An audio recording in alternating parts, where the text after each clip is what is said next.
بسم اللہ الرحمن الرحیم۔ اللہ کے نبی صلی اللہ علیہ وسلم نے فرمایا، میں نے جو بھی منظر دیکھا ہے قبر اس سے زیادہ گھبراہٹ والی ہے۔ موت کو بہت یاد کرو، اس سے دل نرم ہو جاتا ہے۔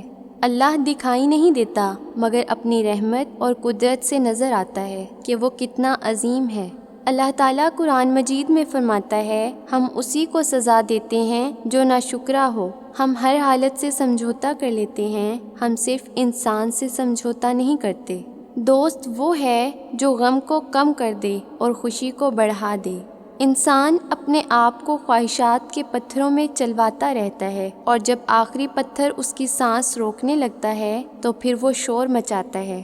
ہمارے مرتبے اور رتبے ان لوگوں میں خوف پیدا کرتے ہیں جو ان مرتبوں کے چاہنے والے ہوں۔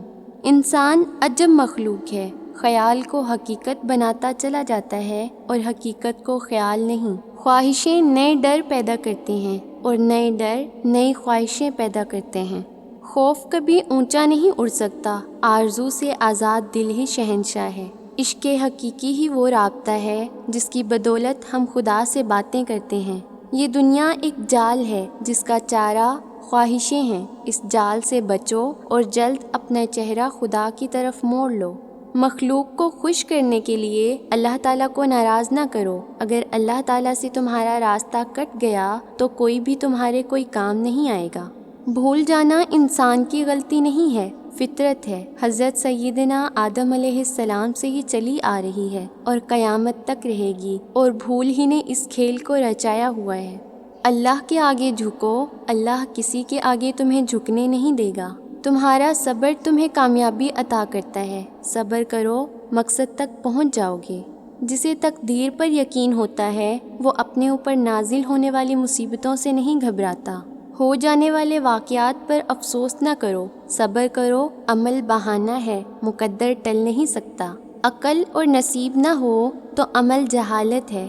جہاں بات سمجھ نہ آئے وہاں دین کام آتا ہے۔ دین کا مطلب کیا ہے؟ جہاں سمجھ نہ آئے وہاں حکم مان لینا۔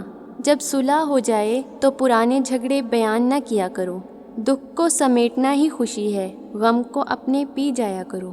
موت یہ نہیں ہے کہ سانس ختم ہو جائے، اصل موت تو یہ ہے کہ ہمیں یاد کرنے والا کوئی نہ ہو۔ جو رہنا چاہے اس کے لیے دل کشادہ کیجیے، جو جانا چاہے اس کے لیے راستہ کشادہ کیجیے۔ کچھ اچھا کرنے کی ہمت نہ سہی، کچھ اچھا سوچنے کی ہمت ضرور کیجیے اور روز کیجیے۔ آپ کی اچھی سوچ آپ کی ہمت کو ہمت دیتی رہے گی۔ وہ جب عطا کر دے تو کون ہے جو چھین سکے؟ اپنی زندگی میں خود روشنیاں پیدا کرو۔ یقین جانو تمہارے اپنے علاوہ تمہارا وفادار کوئی نہیں۔ مرتبہ، مقام اور دولت کی خواہش انسانی زندگی کو خون کی طرح کھائے جا رہی ہے۔ روحانیت عقل سے سمجھ میں نہیں آتی، یہ کیفیت کا نام ہے، اسے محسوس کیا جاتا ہے۔ پریشانی سے بچنے کا واحد راستہ یہ ہے کہ انسان اپنی زندگی کو خالق کی مرضی کے مطابق بسر کرے۔ حقیقت آئینے کے عکس کی طرح ہے، آپ قریب ہو جاؤ وہ قریب ہوتا ہے، آپ دور ہو جاؤ وہ دور ہو جاتا ہے، آپ سامنے سے ہٹ جاؤ وہ بھی ہٹ جاتا ہے۔ صرف ایک خوشی ایسی ہوتی ہے جو ہمیشہ رہتی ہے، وہ ہے اللہ کے ذکر کی خوشی، اللہ کے فیصلوں پر راضی رہنے کی خوشی، اور جو اللہ کے فیصلوں پر راضی رہ جائے اس کو کوئی غم نہیں ہوتا۔ جس نے معاف کیا وہ معاف کر دیا گیا۔ اگر آپ نے آگے جا کر اللہ سے معافی لینی ہے تو ادھر معافی دے کر جانا، معاف کر کے جاؤ تو معاف کر دیے جاؤ گے۔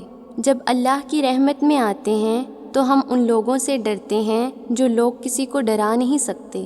یہ اللہ کی مہربانی ہے، اللہ کا احسان ہے، اس لیے اللہ تعالیٰ کے فضل کو اپنے اعمال نامے کے مطابق نہ دیکھنا۔ اس کا فضل آزاد ہے، وہ تو قطرے کو اگر چاہے سمندر ہی بنا دے، یہ سب اس کی مرضی ہے۔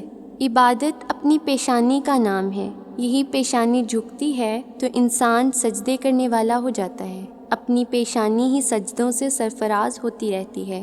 اللہ کے کلام کی قرأت کے لیے بھی انسان کی ہی زبان درکار ہے۔